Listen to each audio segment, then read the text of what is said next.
La fille du roi et la grenouille. Des frères Grimm.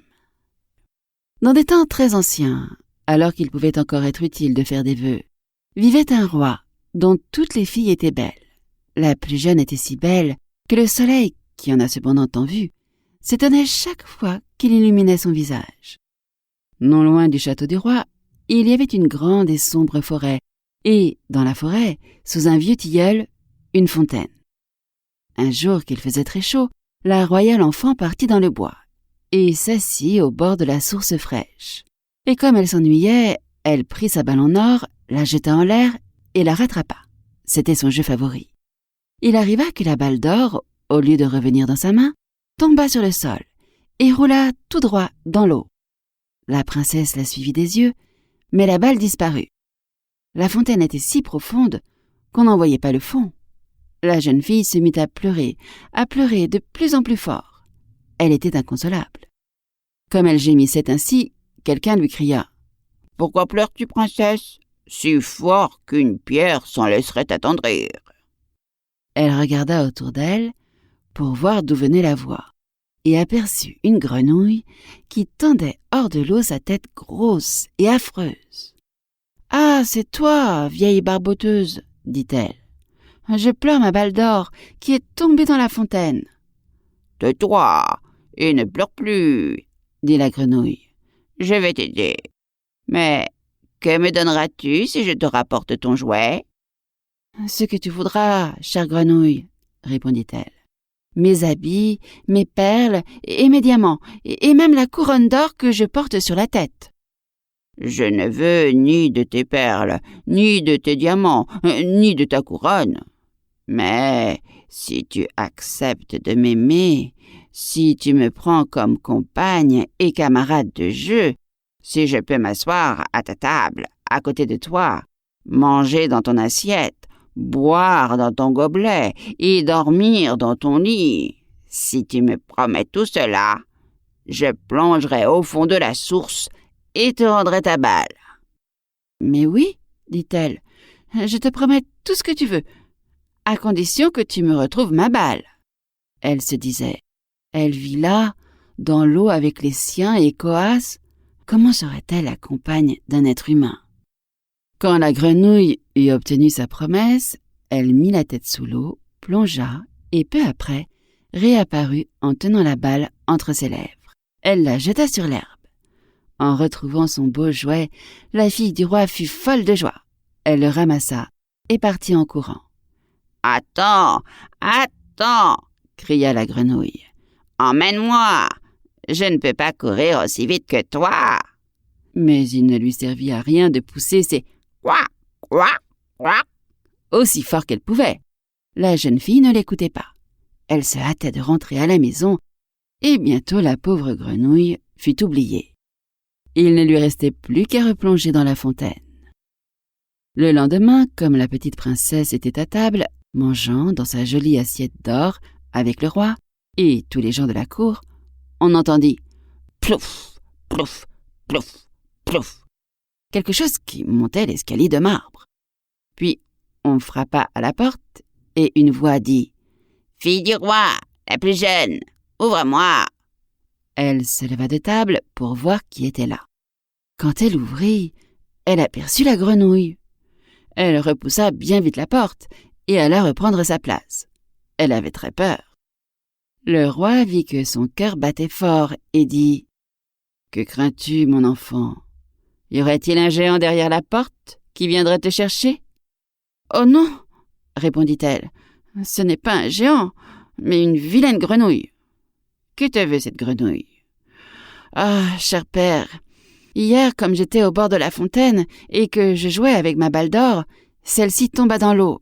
Parce que je pleurais bien fort, la grenouille me l'a rapportée. Et comme elle me le demandait avec insistance, je lui ai promis qu'elle deviendrait ma compagne. Mais je ne pensais pas qu'elle sortirait de son eau. Et voilà qu'elle est là, dehors, et veut venir auprès de moi. » Sur ces entrefaites, on frappa une seconde fois à la porte, et une voix dit « Fille du roi, la plus jeune, ouvre-moi. Ne sais-tu plus ce qu'hier, au bord de la fontaine fraîche, tu me promis? Fille du roi, la plus jeune, ouvre-moi. » Le roi dit alors, « Ce que tu as promis, il faut le faire. Va et ouvre. » Elle se leva et ouvrit la porte. La grenouille sautilla dans la salle, toujours sur ses talons, jusqu'à sa chaise. Là, elle s'arrêta et dit, « Prends-moi auprès de toi. » La princesse hésita, mais le roi lui donna l'ordre d'obéir. Quand la grenouille fut installée sur la chaise, elle demanda à monter sur la table.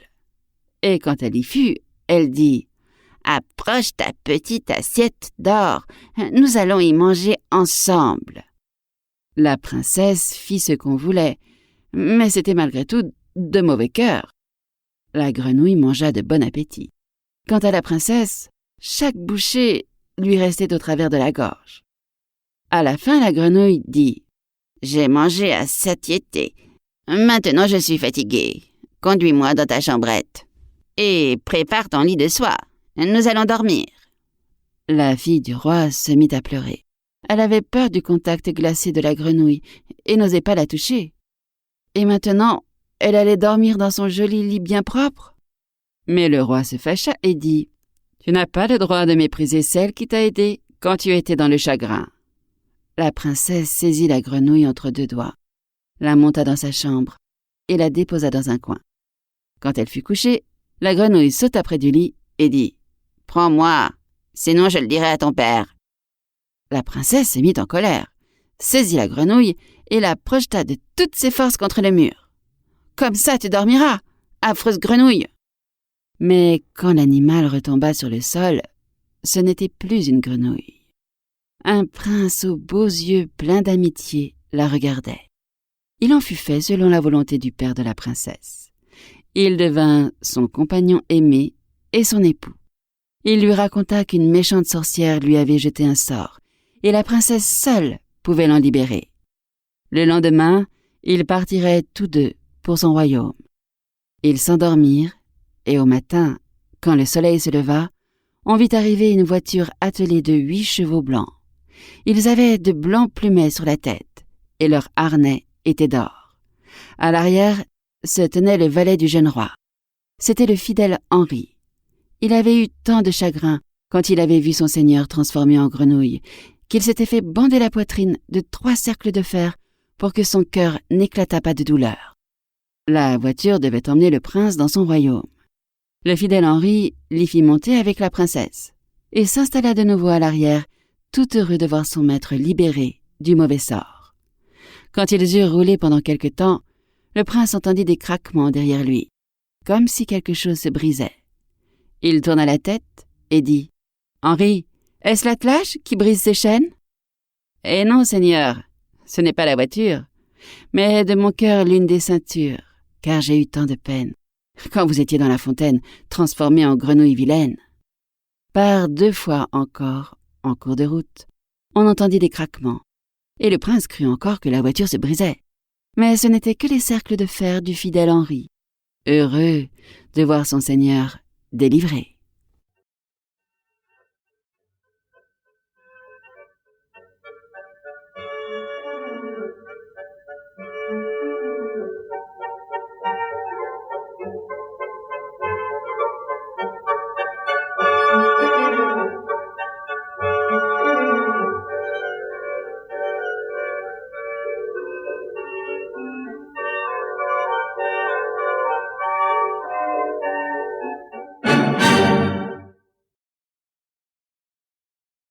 La princesse et le porcher.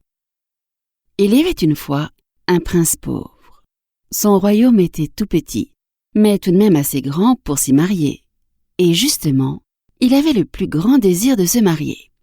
Il y avait peut-être un peu de hardiesse à demander à la fille de l'empereur voisin « Veux-tu de moi ?» Il l'osa cependant, car son nom était honorablement connu, même au loin, et 100 princesses auraient accepté en remerciant. Mais allez donc comprendre celle-ci. Écoutez plutôt. Sur la tombe du père du prince poussait un rosier miraculeux. Il ne donnait qu'une unique fleur tous les 5 ans, mais c'était une rose d'un parfum si doux qu'à la respirer, on oubliait tous ses chagrins et ses soucis. Le prince avait aussi un rossignol qui chantait comme si toutes les plus belles mélodies du monde étaient enfermées dans son petit gosier. Cette rose et ce rossignol, il les destinait à la princesse. Tous deux furent donc placés dans 2 grands écrins d'argent et envoyés chez elle. L'empereur les fit apporter devant lui dans le grand salon où la princesse jouait à la visite avec ses dames d'honneur. Elle n'avait du reste pas d'autre occupation. Et lorsqu'elle vit les grandes boîtes contenant les cadeaux, elle applaudit de plaisir. « Si seulement c'était un petit minet !» dit-elle. Mais c'est la merveilleuse rose qui parut. « Oh, comment elle est joliment faite !» s'écrièrent toutes les dames d'honneur. « Elle est plus jolie !» surenchérit l'empereur. « Elle est la beauté même !» Cependant, la princesse la toucha du doigt et fut sur le point de pleurer. « Oh, papa !» cria-t-elle. « Quelle horreur! Elle n'est pas artificielle, c'est une vraie !»« Fi donc !» s'exclamèrent toutes ces dames. « C'est une vraie !»« Avant de nous fâcher, regardons ce qu'il y a dans la 2e boîte, » opina l'empereur.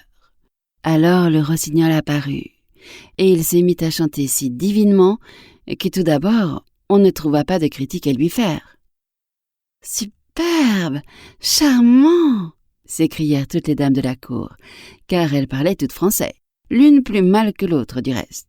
« Comme cet oiseau me rappelle la boîte à musique de notre défunte impératrice, » dit un vieux gentilhomme. « Mais oui, c'est tout à fait la même manière, la même diction musicale. »« Eh oui, » dit l'empereur, et il se mit à pleurer comme un enfant. « Mais au moins, j'espère que ce n'est pas un vrai, » dit la princesse. « Mais si, c'est un véritable oiseau, » affirmèrent ceux qui l'avaient apporté. « Ah, alors qu'il s'envole !» commanda la princesse. Et elle ne voulut pour rien au monde recevoir le prince. Mais lui ne se laissa pas décourager. Il se barbouilla le visage de brun et de noir, enfonça sa casquette sur sa tête et alla frapper là-bas. « Bonjour, empereur, » dit-il. « Ne pourrais-je pas trouver du travail au château ?»« Il y en a tant qui demandent, » répondit l'empereur. « Mais, écoutez, je cherche un valet pour garder les cochons, car nous en avons beaucoup. » Et voilà le prince engagé comme porcher impérial. On lui donna une mauvaise petite chambre à côté de la porcherie, et c'est là qu'il devait se tenir. Cependant, il s'assit et travailla toute la journée, et le soir, il avait fabriqué une jolie petite marmite garnie de clochettes tout autour. Quand la marmite se mettait à bouillir, les clochettes tintaient et jouaient « Ah, du lieber Augustin, alles ist in. »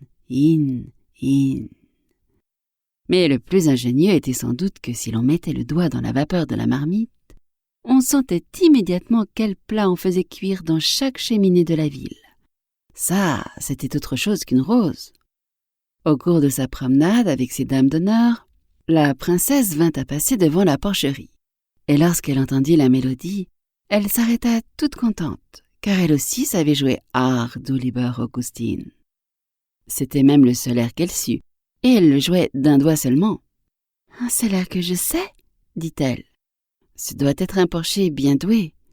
Entrez et demandez-lui ce que coûte son instrument. » Une des dames de la cour fut obligée d'y aller, mais elle mit des sabots.